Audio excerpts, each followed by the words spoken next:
Out of every 100 radio operators who landed on the beaches of Normandy, only 12 were still alive 48 hours later. They carried the most vital piece of equipment in the entire invasion, yet they were simultaneously described as the most valuable and at the same time the most hunted soldiers on the battlefield. Their life expectancy was measured not in days or weeks, but in hours. And now you're going to see why. When you think about D-Day, you probably picture the massive landing craft, the machine gun nests, or the paratroopers dropping behind enemy lines. But there was one piece of equipment that could turn the tide of an entire battle, yet made its operator a walking target with a giant bullseye painted on his back. The radio was both the lifeline that coordinated the largest amphibious assault in history and a death sentence for the young men who carried it. June 6, 1944. The coast of Normandy stretched for 50 miles along the French shoreline, defended by Hitler's Atlantic Wall. This wasn't just a series of bunkers and beach obstacles. It was the most heavily fortified coastline in human history, bristling with artillery, machine guns, and seasoned German troops who had been preparing for this exact moment for 4 years. The Allies knew that communication would be everything. Without radios, the invasion would collapse into chaos. Individual units would fight blind, naval gunfire couldn't be directed, air support would be useless, and reinforcements wouldn't know where they were needed most. That's why every assault company carried at least one radio operator, and larger units had several. But the Germans knew this too.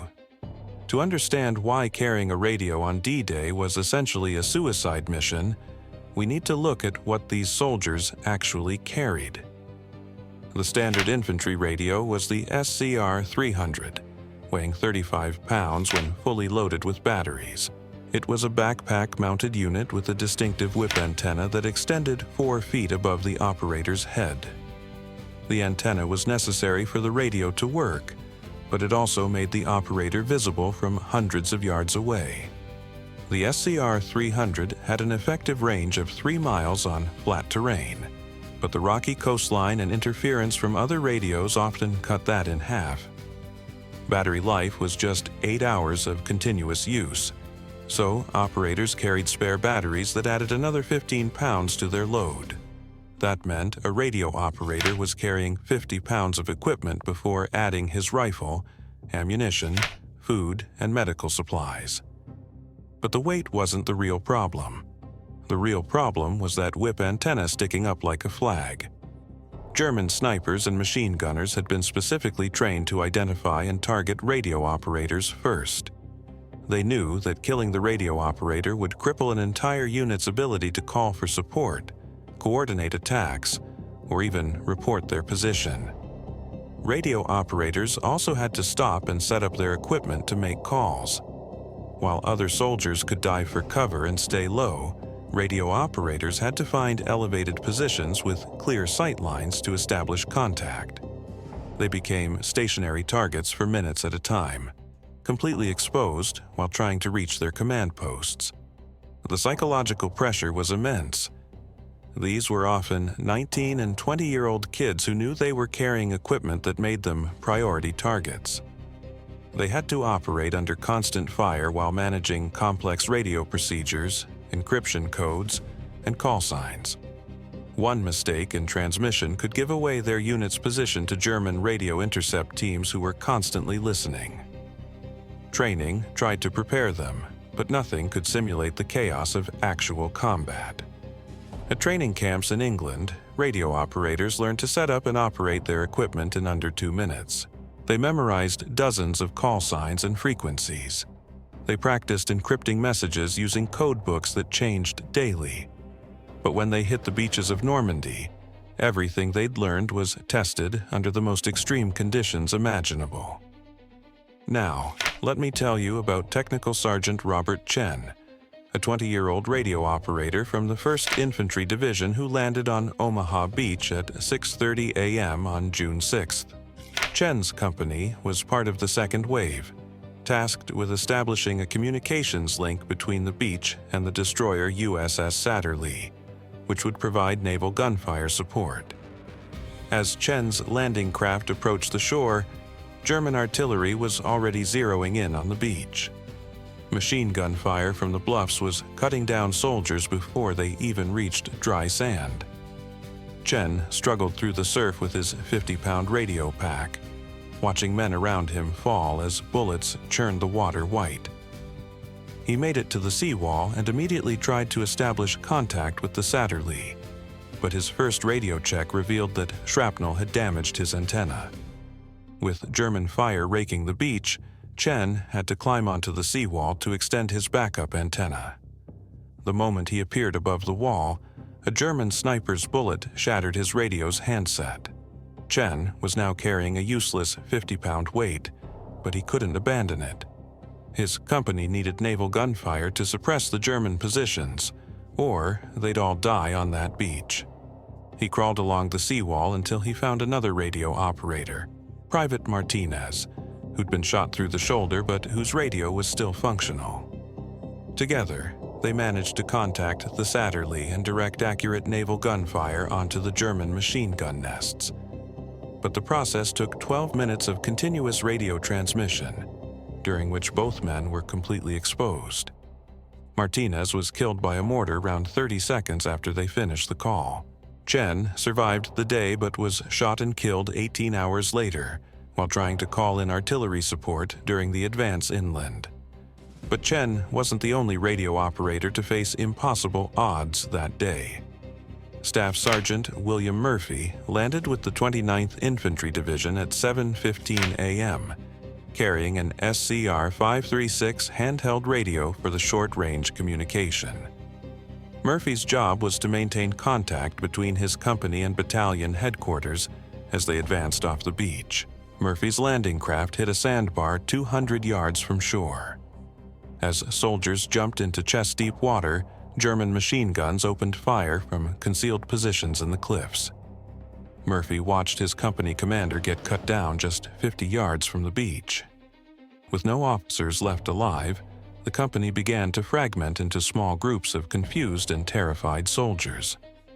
Murphy knew he had to get to high ground to reach battalion headquarters.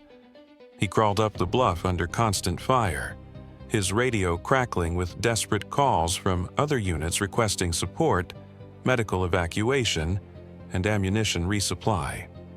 When he finally reached a position where he could transmit, Murphy discovered that his frequency was being jammed by German radio interference. He switched to an emergency frequency and spent 40 minutes trying to coordinate artillery support for 3 different companies that were pinned down on the beach below. German snipers were actively hunting for him, and twice he had to relocate when bullets started impacting around his position.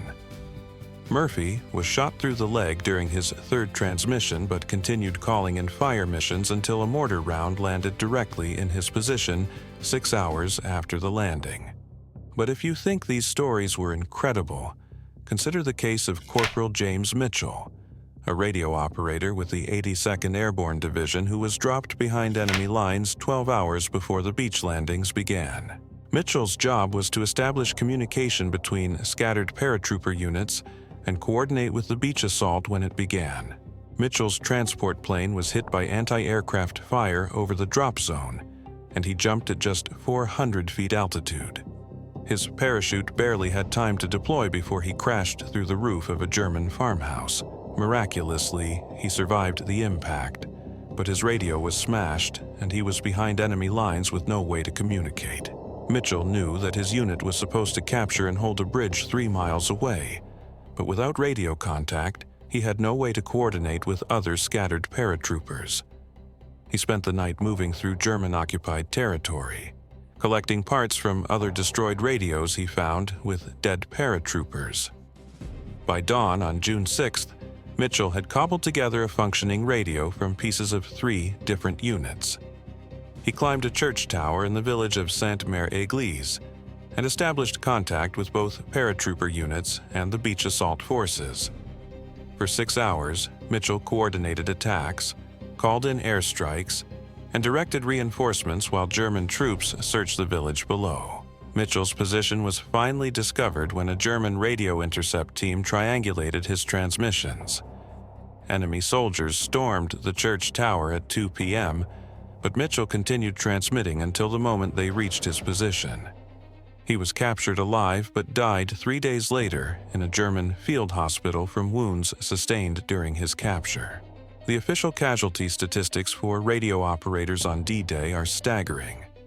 Of the estimated 800 radio operators who participated in the initial assault, over 700 were killed or wounded within the first 48 hours.